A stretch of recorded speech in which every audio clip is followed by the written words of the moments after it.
And heavy rain and really strong winds obviously moved through San Antonio overnight. But the nice thing was that severe thunderstorm warning expired at midnight. Yeah, so a lot of San Antonians, though, still feeling the impact and waking up without electricity this morning. KENS 5 reporter Alyssa Tejas is joining us live right now. And Alyssa, is there any progress on all those power outages? Good morning, Sarah. Well, the CPS energy outage map shows that 600 customers are without power. This is a benefit from earlier today when we saw about 1,000 customers without power. So progress has been made there. 76 outages were reported on this outage map as well.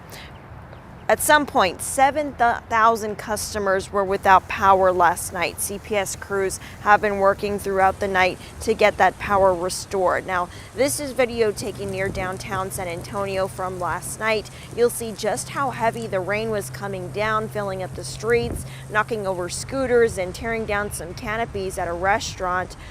We were driving around for about 30 minutes to 45 minutes trying to find some of that damage. We mostly saw toppled over signs and decorations that were ripped from some homes as well.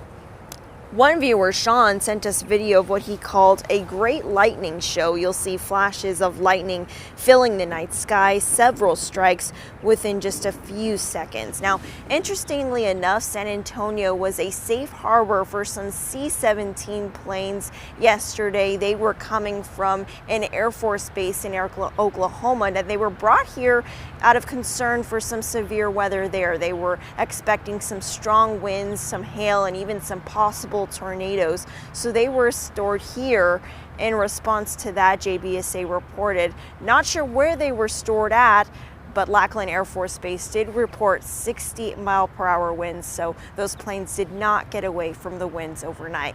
Reporting near downtown, I'm Alyssa Tejas, KENS 5.